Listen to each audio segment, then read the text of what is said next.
بسم الله الرحمن الرحيم الحمد لله رب العالمين والصلاة والسلام على أشرف الأنبياء والمرسلين نبينا وحبيبنا محمد صلى الله عليه وسلم وعلى آله وأصحابه أجمعين ومن تبعهم بإحسان إلى يوم الدين وبعض إخوة وأخوات في هذه مجموعة السلام عليكم ورحمة الله وبركاته وحياكم الله جميعا إخوة وأخوات. Dans le cours précédent on a étudié la lettre Qaf.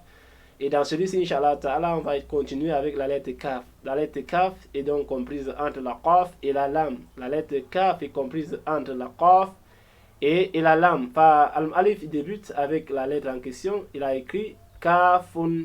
Il a écrit Kafun. La lettre Kaf ici est suivie de la Alif Mat Afwan.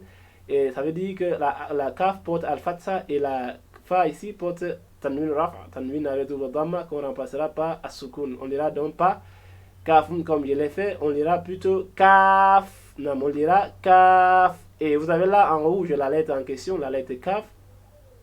C'est comme L la majuscule écrit en vert avec un petit S à l'intérieur. Et en bas, vous avez ces différentes positions dans le mot. La lettre Kaf en début du mot, la lettre Kaf au milieu du mot et la lettre Kaf à la fin du mot. Vous voyez, la lettre Kaf en début et au milieu du mot va s'écrire comme le chiffre 5. Non, ça va s'écrire comme le chiffre 5. Et lorsqu'elle est à la fin, on va donc l'écrire comme à l'isolé. Et le petit trait à partir de sa droite là signifie qu'il y a une lettre là. Donc on va la fusionner avec une autre lettre. Enfin, on continue. Al-Mu'allif ici dit Ursum da'ira hawla harfi kafi. Ursum da'ira fait un rond. Hawla harfi kafi autour de la lettre kaf. Donc on fasse un rond autour de la lettre kaf. Dans les mots qu'on va lire. Donc, on commence avec le premier mot, kalima.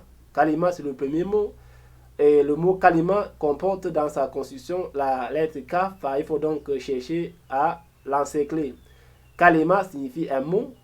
Après kalima, on a kalb. Kalb qui signifie un chien. Kalb, un chien. Vous encerclez la lettre kaf dans le mot. Après kalb, on a kitab qui signifie un livre. Kitab, un livre. Vous faites aussi pareil avec la lettre kaf. Vous encerclez. Après kitab, on a sukkar.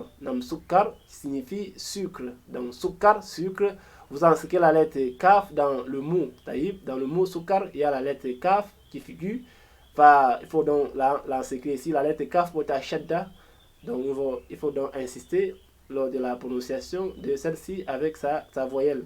Sukkarun ou sukkar.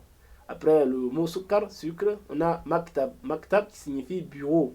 Maktab, bureau. Et la kaf figure aussi dans le mot maktab. Il faut donc l'encercler. Après maktab, on a malik. Malik signifie roi. Malik, un roi. Donc il faut donc encercler la lettre kaf dans malik. Et après malik, on a kabir qui signifie grand. Kabir, c'est l'opposé de sarir. Sarir, petit. Kabir, grand. Il faut donc aussi faire pareil avec la lettre kaf. Et après kabir, vous avez l'on silk. Silk qui signifie câble. Silk, câble. Vous encerclez la lettre kaf dans silk. Après silk, vous avez samak. Vous avez samak qui est le pluriel de samaka. Donc samak, c'est le pluriel de samaka. Et samaka qui signifie un poisson à fond. Samak signifie donc des poissons. Après samak, vous avez kura. Vous avez kura qui signifie ballon. Kura, ballon. Vous encerclez la lettre kaf dans kura. Donc kura, ballon. Après kura, vous avez sharika. Donc vous avez sharika.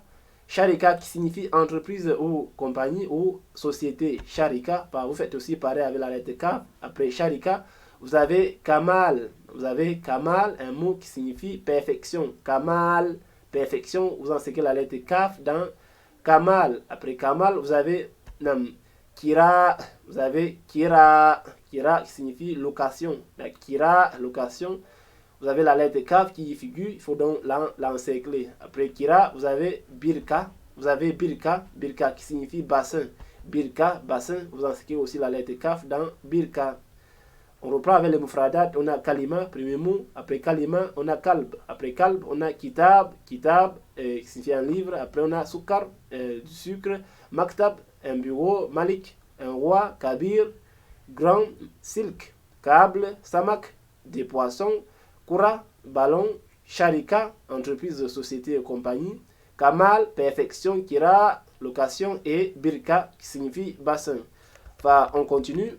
Ici, Al-Mu'allif nous dit Uktub harfa, nam uktub harfa kafi, hasabal amthilati taliya. Donc, uktub, écrit la lettre, uktub harfa kafi, écrit la lettre kaf, hasab al-amthilati taliya, d'après les exemples suivants.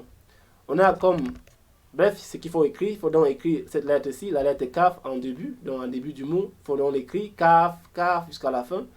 Vous avez après la kaf du début, vous avez donc la kaf lorsqu'elle est au milieu du mot, vous écrivez aussi pareil, donc vous l'écrivez comme vous voyez là, kaf au milieu, kaf, kaf jusqu'à la fin. En bas, vous avez la lettre kaf en position finale, première forme, comme dans silk. Dans silk, vous avez la kaf en position finale du mot, dans le mot silk. Vous faites aussi pareil, vous écrivez kaf, kaf, kaf jusqu'à la fin. Et pour finir, vous avez là la lettre kaf à la fin du mot second forme ou lorsqu'elle est à l'isolé. Lorsqu'elle est à l'état isolé, vous faites aussi pareil, vous l'écrivez kaf, kaf, kaf jusqu'à la fin. Et pour ceux, ikhwa ou akhawat, si vous avez des questions autour de ce cours, n'hésitez surtout pas à nous écrire, soit dans notre groupe Afwan, ici à discussion, ou en commentaire. Subhanaka Allahumma bihamdik, ashhadu an la ilaha illa anta astaghfiruka wa atubu ilayk. Hayyakumullahu ikhwa wa akhawat. Wassalamu alaikum wa rahmatullahi wa barakatuh.